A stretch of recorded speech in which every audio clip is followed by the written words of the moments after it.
guys, I'm Christy. Welcome back to the channel. So today we're going to be talking about something that I get asked a lot, and that is, how do you meet people while you're solo traveling? So before my first trip of solo traveling, I remember I was super nervous, and the idea of going out and solo traveling sounds lonely, and in your mind you think, oh my gosh, I'm gonna be all by myself, like how am I gonna meet people? But in reality, it's actually the total opposite. It's funny, I found that I've met more people solo traveling than I have doing any other activity. And I think one of the main reasons for that is because when people are solo traveling, they're more vulnerable, and it's easier for people to just kind of open up and establish trust with you much quicker than it is when you're at home in your comfort zone. You have all your friends around.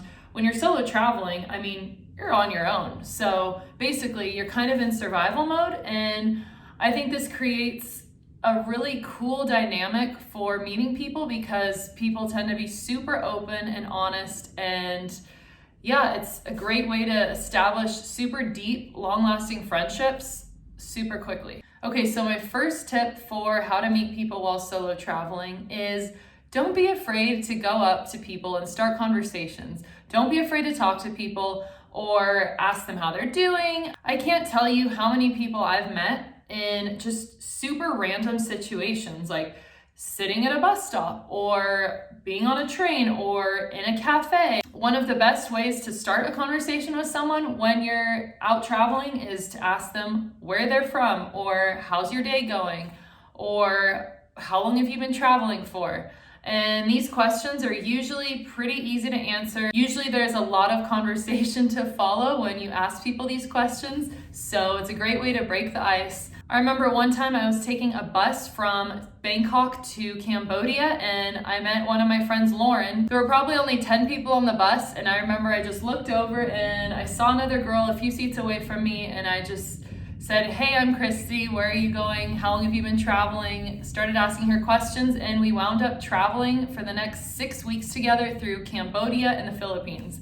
So seriously guys, don't be afraid to just ask people questions. Just jump out of your comfort zone and just go for it. So my second tip would be stay in hostels. This is probably the easiest way to meet people, hands down, because most people that are staying at hostels are also solo travelers, and they're also staying there because they want to meet people. A lot of the time, hostels have events already set up, so they organize dinners or pub crawls or trivias and all sorts of different activities that make it super easy to meet people.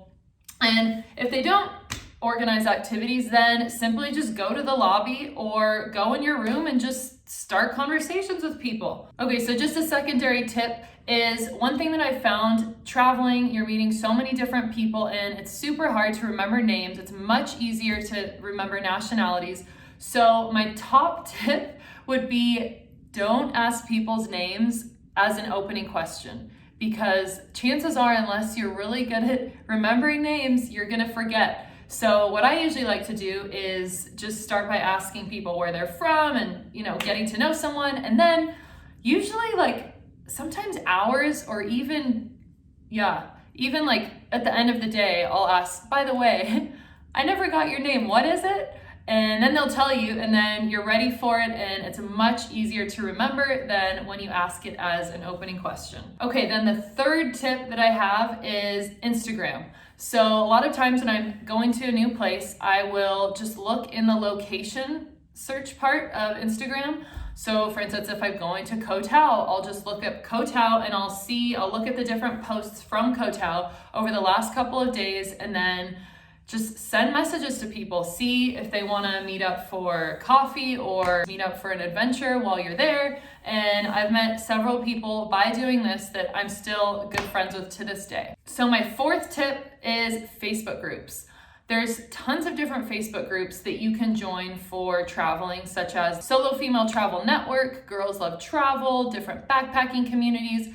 So I would recommend, before you travel, just join a few of these groups, and then before you head to your destination, just make a post in the group and say, hey, I'm gonna be in Tokyo for these dates and I'm looking to meet up with people. If anyone else is around, comment below, and most likely you'll get people that are also going to be in Tokyo during that time and wanting to meet people. And so that's a super easy way to connect with people from around the world, and just, yeah, another good way to meet people. Okay, so tip number 5 is going out.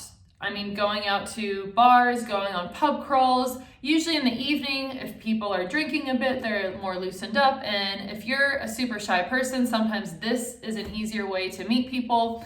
I've met tons of people out in bars at night. And for instance, one of my best friends, Gabby, we met at a bar in Pai at like midnight, and we started a conversation. I was asking her where she's going next, and she said Myanmar, and that was exactly where I was wanting to go next also. And so we were like, let's go together. And so the next morning we met up at the hostel, and we were booking our visas to Myanmar. That was 2.5 years ago, and about a month ago I took a van trip with her around the US. I've actually lived with her in the Netherlands, so that was just a super random way of meeting someone that happened to work out super well. You just never know. Okay, so my last tip number 6, is free walking tours. And free walking tours are really just a win-win situation because you get to see the city while also meeting people. A lot of times hostels in the city will advertise for the free walking tours. So you're gonna get a bunch of other people from different hostels meeting up at this walking tour, and it's a great way to see the city and also expand your friend horizons. So yeah, that's it. I think really the number one takeaway from this is when you're solo traveling, just let your guard down and be super open with people, be vulnerable, and people usually will respond positively to that, and hopefully you will meet lots and lots of friends. I'm sure you will. If you have any questions, write them below, and don't forget to subscribe to the channel, and I will catch you later.